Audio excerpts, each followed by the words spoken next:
Hello students, welcome back to our YouTube channel Monika lecture blogs. ఈ రోజు మనం ఈ వీడియోలో నేర్చుకుంటున్న టాపిక్ వచ్చేటప్పటికి థెవెనిన్స్ థీరం అన్నమాట. థెవెనిన్స్ థీరం అంటే ఏంటి అనే దాని గురించి అయితే ఈ రోజు మనము నేర్చుకోబోతున్నాం. ఫస్ట్ దాని యొక్క స్టేట్మెంట్ చూద్దాం. స్టేట్మెంట్ వచ్చేటప్పటికి ఏంటి అంటే, జనరల్ గా మనం ఒక లీనియర్ నెట్వర్క్ ని మనం కన్సిస్ట్ చేసినట్టయితే లీనియర్ నెట్వర్క్ లోని number of voltages sources and అదే విధంగా రెసిస్టెన్స్ అనేది చాలా ఎక్కువ ఉంటాయి అన్నమాట. ఎప్పుడైతే ఈ లీనియర్ నెట్వర్క్ ప్లేస్ లోని ఈక్వివాలెంట్ ని మనం ప్లేస్ చేసినట్టయితే, అంటే ఈక్వివాలెంట్ నెట్వర్క్ ని మనం ప్లేస్ చేసినట్టయితే అప్పుడు మనకి ఒక single voltage and single resistance అనేది ఫామ్ అవుతుంది. ఇలా సింగిల్ వోల్టేజ్ అని ఫామ్ అయిన దాన్నే మనము థెవెనిన్స్ వోల్టేజ్ అని అంటారు. ఈ థెవెనిన్స్ వోల్టేజ్ ని ఈటీహెచ్, క్యాపిటల్ ఈటీహెచ్ తోటి డిఫైన్ చేస్తారు. అండ్ సింగిల్ రెసిస్టెన్స్ ని మనము థెవెనిన్స్ రెసిస్టెన్స్ అని అంటారు అన్నమాట. దీన్ని క్యాపిటల్ ఆర్టీహెచ్ తోటి డిఫైన్ చేస్తారు. అర్థం కాలేదు కదా? ఇప్పుడు సర్క్యూట్ తోటి నేను చెప్తాను, బాగా వినండి. ఫస్ట్ మనం ఏం కన్సిస్ట్ చేసుకున్నాము? ఒక లీనియర్ సర్క్యూట్ ని కన్సిస్ట్ చేసుకున్నాం. ఈ లీనియర్ సర్క్యూట్ లోని మనకి వోల్టేజ్ అనేది రిప్రజెంట్ అయి ఉంటుంది ఈ, అండ్ అదే విధంగా ఇక్కడ మనకి రెసిస్టెన్స్ అనేది, అంటే నెంబర్ ఆఫ్ రెసిస్టెన్స్ ఉంటాయని చెప్పాం కదా. ఇక్కడ R1, R2, R3 అని మనం రెసిస్టెన్స్ తీసుకున్నాం. ఇక్కడ నెంబర్ ఆఫ్ రెసిస్టెన్స్ అయితే మనం కన్సిస్ట్ చేసుకున్నాం. ఈ నెంబర్ ఆఫ్ రెసిస్టెన్స్ తీసుకొని ఇందులోని కరెంట్ అనేది మనం ఫ్లో అనేది చేయాలన్నమాట. కరెంట్ ని ఇక్కడ నేను ఏమనుకున్నామంటే ఐఎల్ ని డిఫైన్ చేశాను. ఐఎల్ ఈజ్ నథింగ్ బట్ ఏమంటారంటే లోడ్ కరెంట్ అని అంటారు, లేదంటే కరెంట్ లోడ్ అని కూడా మనం దీన్ని డిఫైన్ చేస్తాం. Load current, load current and ఇక్కడ ఆర్ఎల్ అనేది డిఫైన్ అవుతుంది. ఆర్ఎల్ అంటే రెసిస్టెన్స్ లోడ్ అని అంటారు అన్నమాట. రెసిస్టెన్స్ లోడ్ ఇది మొత్తం కూడా ఒక మనకి లీనియర్ నెట్వర్క్ అయితే కన్సిస్ట్ అయ్యి ఉంది. ఈ లీనియర్ నెట్వర్క్ కి మనము కరెంట్ అనేది ఐఎల్ ఇచ్చాము అండ్ రెసిస్టెన్స్ లోడ్ ని ఆర్ఎల్ ఇచ్చాము. దీన్ని ప్లేస్ లోని మనము ఈక్వివాలెంట్ ని పెట్టినట్టయితే మనకి ఏమొస్తుంది? Single voltage and single resistance అయితే మనకు ఫామ్ అవ్వాలి. అలా ఒకవేళ సింగిల్ వోల్టేజ్ ఫామ్ అయితే దాన్ని మనం ఏమని చెప్పాము? థెవెనిన్స్ వోల్టేజ్ అని చెప్పాం. ఆ థెవెనిన్స్ వోల్టేజ్ నే లెటర్ తో డిఫైన్ చేసామమ్మా, ఈటీహెచ్. ఇక్కడ మనకి ఒక సింగిల్ వోల్టేజ్ అయితే ఫామ్ అయింది, దాన్ని ఈటీహెచ్ తో డిఫైన్ చేసాం. అండ్ రెసిస్టెన్స్ ఒక లోడ్ ఏదైతే ఉందో ఆ లోడ్ ని మనం దేంతో డిఫైన్ చేసామంటే ఆర్ఎల్ తో డిఫైన్ చేసాం. ఇప్పుడు మనం ఇక్కడ తీసుకుని ఈ నంబర్ ఆఫ్ రెసిస్టెన్స్ అన్ని కూడా మనకి ఏమైపోవాలి? సింగిల్ రెసిస్టెన్స్ కిందకి మారాలి. సో ఆ ప్లేస్ లోని సింగిల్ రెసిస్టెన్స్ కిందకి మారింది అంటే దాన్ని మనం ఏమంటాము? థెవెనిన్స్ రెసిస్టెన్స్ అని అంటారు. ఆ థెవెనిన్స్ రెసిస్టెన్స్ ని ఏ లెటర్ తో డిఫైన్ చేశారు? ఆర్టీహెచ్ తో డిఫైన్ చేశారు. సో ఇక్కడ నేను ఆర్టీహెచ్ ని డిఫైన్ చేశాను. ఎప్పుడు ఇదంతా అవుతుంది? ఎప్పుడైతే మనము ఆ సర్క్యూట్ లోని కరెంట్ లోడ్ అనేది ఇచ్చినప్పుడు మాత్రమే జరుగుతుంది. సో ఆ కరెంట్ లోడ్ ని ఏ లెటర్ తో డిఫైన్ చేసాం? ఐఎల్ తో డిఫైన్ చేసాం. ఇది మనకి ఇప్పుడు వరకు నేను చెప్పింది. దీన్ని మనం ఎగ్జామ్ పాయింట్ ఆఫ్ వ్యూ ఎలా రాయాలి అనేది చూద్దాం. Statement: A linear network consisting of a number of voltage sources and resistance can be replaced by an equivalent network having a single voltage sources is called Thevenin's voltage. ఈ Thevenin's voltage ని మనం ETH తోటి define చేస్తాం. And single resistance is called the Thevenin's resistance. Thevenin's resistance ని RTH తో అయితే define చేస్తాం. ఇది దీని యొక్క సర్క్యూట్ డయాగ్రామ్ అన్నమాట. అకార్డింగ్ టు దిస్ ఇప్పుడు మనం ఏం చేస్తామంటే అకార్డింగ్ టు ఓమ్స్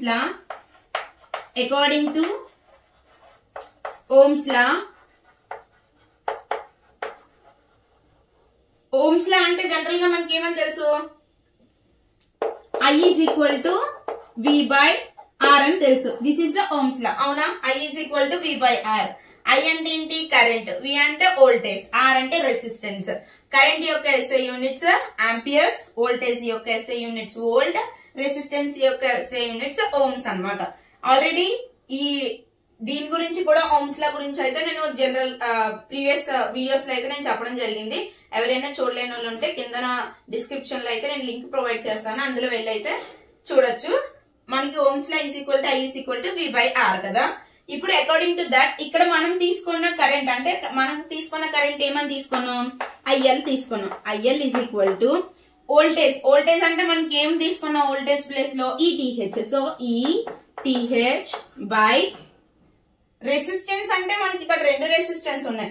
ఒకటి ఆర్టీహెచ్ అంటే థెవెనిన్స్ రెసిస్టెన్స్ ఒకటి ఉంది, ఇంకోటి వచ్చేటప్పటికి లోడ్ రెసిస్టెన్స్ ఉంది. సో దీన్ని మనం ఏమని రాస్తాము అంటే ఆర్టీహెచ్ ప్లస్ RL. దీన్ని ఈక్వేషన్ 1 కింద డిటర్మైన్ చేసుకుందాం. ఇక్కడ IL అంటే ఏంటి? Load current.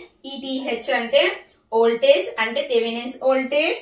RTH అంటే థెవెనిన్స్ రెసిస్టెన్స్ అండ్ RL అంటే లోడ్ రెసిస్టెన్స్ అన్నమాట.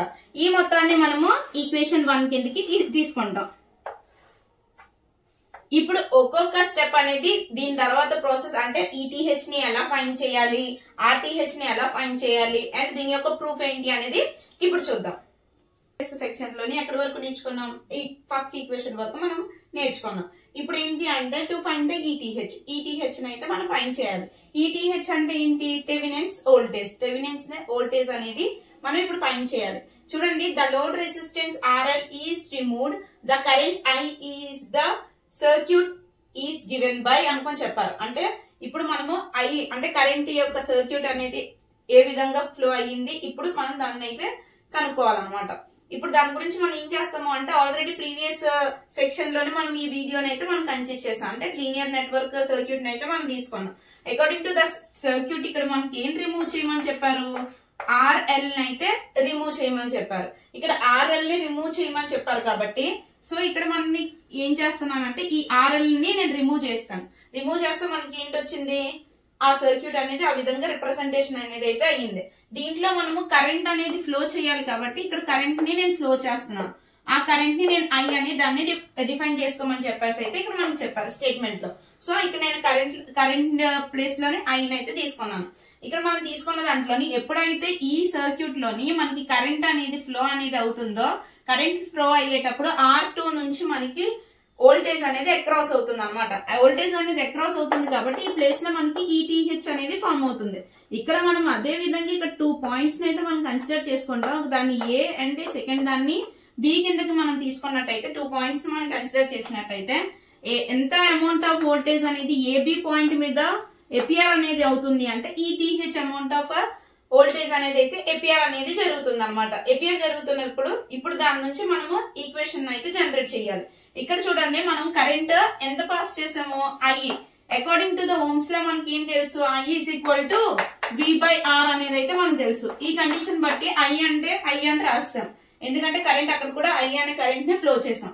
నెక్స్ట్ V అన్నారు. V అంటే ఏంటి? వోల్టేజ్. మనకి ఇక్కడ మనకి తీసుకునేటప్పుడు ఎంత వోల్టేజ్ ఫామ్ అయింది? ఫస్ట్ దాంట్లోని ఈ వోల్టేజ్ అనేది ఫామ్ అయింది. ఈ బై R అంటే రెసిస్టెన్స్. ఇక్కడ ఎన్ని రెసిస్టెన్స్ తీసుకున్నాం? మనం 2 రెసిస్టెన్స్ అయితే తీసుకున్నాం. సో ఇక్కడ R1 ప్లస్ R2 అయితే రాసాం. కానీ మనకి ఇప్పుడు ఏంటి కావాలి అంటే ఎప్పుడైతే మనము ఈ రెసిస్టెన్స్ తీసుకున్నాం మనకి ఏం ఫామ్ అయింది? ETH అనేది ఫామ్ అయింది. ETH అనేది ఎప్పుడు ఫామ్ అయింది? కరెంట్ అనేది మనం ఫ్లో చేసినప్పుడు R2 అనే రెసిస్టెన్స్ నుంచి ఫామ్ అయింది కాబట్టి దాన్ని ఎలా రాయొచ్చు అంటే ETH అనేది ఎప్పుడు ఫామ్ అయిందమ్మా? కరెంట్ I అనేది R2 నుంచి అక్రాస్ అయినప్పుడు మనకి ETH అనేది ఫామ్ అయింది. So according to this one ఇప్పుడు మనం దీన్ని ఈక్వేషన్ 2 అనుకోండి, ఈక్వేషన్ 2A అనుకుని దీన్ని రిప్రజెంట్ చేసుకున్నట్టయితే సబ్స్టిట్యూట్ ఇక్కడ మనం ఏం చేస్తాం అంటే substitute equation 2 in equation 2A. 2A లో మనకి సబ్స్టిట్యూట్ చేస్తే మనకి ఏం వస్తుందో చూడండి. ETH is equal to ETH I అంటే మనకి వాల్యూ ఎంత తెలుసమ్మా? E బై ఈ R2 ఇక్కడే రాసేద్దాం. R2 R1 ప్లస్ R2 అనేది మనకు తెలుసు. దీన్ని ఈక్వేషన్ 3 కిందకి డిటర్మైన్ చేద్దాం. క్లియర్? ఇది మనకి థెవెనిన్స్ వోల్టేజ్ యొక్క ఈక్వేషన్. థెవెనిన్స్ ఈక్వేషన్ ఎంత వచ్చింది? ETH is equal to ER2 by R1 plus R2. E అంటే వోల్టేజ్, R2 అంటే రెసిస్టెన్స్, R1 ప్లస్ R2 కూడా మనకి రెసిస్టెన్స్ ని డిఫైన్ చేస్తుంది అనమాట. ETH అంటే థెవెనిన్స్ వోల్టేజ్. ఇప్పుడు నెక్స్ట్ మనం ఏం ఫైండ్ చేయాలి? To find the RTH. RTH అంటే ఏంటి? థెవెనిన్స్ రెసిస్టెన్స్ అన్నమాట. ఈ థెవెనిన్స్ రెసిస్టెన్స్ కు మనం ఏం చేయాలి చూడండి. The load resistance RL is removed, the cell is disconnected and the wires are short as shown in the figure B. ఇప్పుడు మనం ఏం చేయాలి అంటే మనం RL ని అయితే రిమూవ్ చేయాలి. సో ఇక్కడ కూడా మనం తీసుకున్న సర్క్యూట్ కి మనం ఏం రిమూవ్ చేస్తాం? RL ని అయితే రిమూవ్ చేస్తాం. ఆల్రెడీ పైన RL ని రిమూవ్ చేస్తే మనకి సేమ్ ఇదే సర్క్యూట్ అనేది ప్రెసెంట్ అయింది. కానీ ఇక్కడ ఏం చెప్తున్నారు? మనకి షార్ట్ వైర్ ని కూడా తగ్గొట్టాలి అని చెప్తున్నారు. సో ఇక్కడ మనం తీసుకునే ఈ వోల్టేజ్ ఏదైతే ఉందో దీన్ని కూడా షార్ట్ సర్క్యూట్ కిందకి కన్సిస్ట్ చేసుకుంటున్నాం. ఎప్పుడైతే ఈ విధంగా మనం కన్సిస్ట్ అనేది చేసినాక మనకి డయాగ్రామ్ రిప్రజెంటేషన్ అనేది ఈ విధంగా కన్సిస్ట్ అవుతుంది. ఇప్పుడు దీని నుంచి మనకి ఏం పాస్ చేయాలంటే చూడండి, ఇది పాస్ చేసే ముందు మనకి R1 R2 అనేది ఏ విధంగా కన్సిస్ట్ అవుతుంది, ప్యారలల్ గా కనెక్టింగ్ అనేది అయ్యింది. ఇక్కడ R1 R2 అనేది ప్యారలల్ గా కనెక్ట్ అయింది. R1 R3 అనేది ఏ విధంగా కనెక్ట్ అయ్యిందమ్మా, సిరీస్ లో కనెక్ట్ అయింది. అకార్డింగ్ టు దట్ కండిషన్ మనం ఏమని రాయొచ్చు, R1 ప్యారలల్ R2. R3 అనేది ఎలా కన్సిస్ట్ అయింది, సిరీస్ లో కనెక్ట్ అయినది జరిగింది కాబట్టి సిరీస్ కాబట్టి ప్లస్ R3 అని రాస్తాం. ఇక్కడ R1 ప్యారలల్ టు R3 ని మనము ఏమని రాయొచ్చమ్మా, R1 R2 by R1 plus R2 అని రాయొచ్చు కదా. R1 ప్యారలల్ R2 ని R1 R2 by R1 plus R2 గా మనం రాసుకోవచ్చు. సో అదే వాల్యూని ఇక్కడ రాస్తే మనకి ఏమొస్తుంది, R1 R2 by R1 plus R2 plus R3 అనేది వస్తుంది. ఇది మొత్తం మనకి ఏ వాల్యూ వచ్చింది, RTH. అంటే మనకి థెవెనిన్స్ రెసిస్టెన్స్ యొక్క ఈక్వేషన్ అయితే వచ్చింది. దీన్ని ఈక్వేషన్ 3 అనుకున్నాం. సబ్స్టిట్యూట్ ఈక్వేషన్ 3, సారీ ఇది 4 and 4 in equation 1. ఈక్వేషన్ 3 ని ఈక్వేషన్ 4 మనకి ఏవైతే వచ్చాయో ఈ 2 ఈక్వేషన్స్ ని కూడా మనం ఏం చేయాలి అంటే ఈక్వేషన్ 1 లో సబ్స్టిట్యూట్ చేయాలి. చూడండి, IL ఈజ్ ఈక్వల్ టు, ఇక్కడ మనము సబ్స్టిట్యూట్ చేస్తున్నాం కదా, 3 ని 4 ని తీసుకెళ్లి ఇందులో 1 లో కదా. So IL is equal to 1 equation ఇదే కదా మనకి. So IL is equal to ఈ TH అంటే మనకి ఎంత వచ్చింది, ER2 capital ER2 by R1 plus R2 by RTH అంటే వాల్యూ ఎంత వచ్చిందమ్మా, R1 R2 by R1 plus R2 plus R3 plus RL. ఇక్కడ RL మిగిలిపోయింది కాబట్టి RL వాల్యూ కూడా వేసాను. మొత్తంగా మనకి ఇది ఈక్వేషన్ 5 కింద డిటర్మైన్ చేసుకోండి. ఇప్పుడు మనం ప్రూఫ్ అనేది చేసేటప్పుడు మనకి ఈ ఈక్వేషన్ వస్తుందో లేదో కూడా మనం చూసుకోవాలి. ఈ ఈక్వేషన్ గానీ వచ్చినట్టయితే దాన్నే మనం ఏమంటామంటే థెవెనిన్స్ థీరం అనుకొని చెప్తాం. థెవెనిన్స్ థీరం యొక్క ఈక్వేషన్ కిందకి మనం డిటర్మైన్ చేస్తాం అనమాట. ఈ ఈక్వేషన్ అనేది రావాలి. ఇప్పుడు దీని గురించి మనం ప్రూఫ్ అనేది చెయ్యాలి. ఇప్పుడు దీని యొక్క ప్రూఫ్ చూద్దాం. ప్రూఫ్ గురించి మనం ఏం చేస్తామంటే 2 లూప్లను అయితే కన్సిస్ట్ చేస్తాం. ఇక్కడ కన్సిస్ట్ చేసిన ఇప్పుడు దీని యొక్క వోల్టేజ్ అనేది E అయింది and resistance R1 R2 R3. First loop యొక్క కరెంట్ అనేది I1 అనేది ట్రావెల్ అవుతుంది in the clock wise direction and downward. And ఇక్కడ చూసుకున్నట్టయితే మనకి సెకండ్ లూప్ వచ్చేటప్పటికి I2 అనే కరెంట్ అనేది ఫ్లో అవుతుంది in the clock wise direction లోనే. R2 R3 RL అనేది మనకి ఇక్కడ తీసుకున్నాము అండ్ ఇక్కడ R1 R2 అయితే మనము రెసిస్టెన్స్ కిందకి తీసుకున్నాం. ఈ అనేది మనకి వోల్టేజ్. ఇప్పుడు మనము తీసుకున్న లూప్ 1 కి వోల్టేజ్ ని అయితే అప్లై చేయాలి. వోల్టేజ్ అనేది అప్లై చేస్తే మనకి ఏమొస్తుంది అంటే ఫర్ లూప్ 1 కదా. ఇప్పుడు మనం చూడండి, ఇక్కడ I1 అనేది ఉంది. I1 R1 plus I1 R2 current అనేది I1 కి R2 కి కూడా ఫ్లో అయ్యింది. ఫ్లో అవ్వడమే కాకుండా R2 అనేది మనకి దేంతో కూడా కనెక్ట్ అయ్యింది, లూప్ 2 తో కూడా కనెక్ట్ అయ్యింది కాబట్టి so minus I2 R2 is equal to మనకి వోల్టేజ్ ఎంత వచ్చింది E. సో ఈయనైతే రిప్రజెంట్ చేసాం. ఇక్కడ రెండిట్లో కామన్ మనకి ఏముందమ్మా, I1 అనేది కామన్. సో I1 కామన్ తీస్తే R1 plus R2 minus I2 R2 అనేది వస్తుంది ఈజ్ ఈక్వల్ టు ఈ. దీన్ని ఈక్వేషన్ 6 కిందకి కన్సిడర్ చేస్తాం. ఇప్పుడు ఇప్పుడు మన ఈ లూప్ 1 కి కిర్చాఫ్ వోల్టేజ్ లా ఎలాగైతే మనం కన్సిస్ట్ చేసామో అలానే ఈక్వేషన్ లూప్ 2 కూడా మనం కిర్చాఫ్ వోల్టేజ్ లా అయితే మనం అప్లై చేయాలి. అప్లై చేసినప్పుడు మనకి ఏమొస్తుంది, ఫస్ట్ కరెంట్ అనేది ఇక్కడ పాస్ అయింది, తర్వాత నెక్స్ట్ ఇక్కడ, తర్వాత ఇక్కడ. ఎందుకంటే మనం ఇక్కడ కూడా చూసుకునేటప్పుడు ఈ విధంగా పాస్ అయింది కాబట్టి I1 R1 అనేది తీసుకున్నాం కదా. ఇక్కడ కూడా మనకి దేని మీద పాస్ అవుతుంది, ఫస్ట్ R2 మీద. So I2 R2 plus I2 R3 plus I2 RL మళ్ళీ ఇలా వచ్చింది. కానీ ఇక్కడ మాత్రం R2 అనేది మనకి ఓన్లీ లూప్ 1 లోనే, లూప్ 2 లోనే కాదు, లూప్ 1 లో కూడా ట్రావెల్ అనేది చేస్తుంది. కాబట్టి మనకి minus I1 R2 is equal to, ఇక్కడ ఏమైనా వోల్టేజ్ అనేది మనం తీసుకున్నామా, లేదు కదా, ఇక్కడ ఏమైపోతుంది 0 ఈజ్ ఈక్వల్ టు 0. ఇప్పుడు మనకి ఏం చేస్తాము అంటే ఇందులో బాగా చూసుకున్నట్టయితే I2 అనేది కామన్ గా ఉంది. సో I2 కామన్ చేస్తే R2 plus R3 plus RL minus I1 R2 is equal to 0 అనేది అయితే వచ్చింది.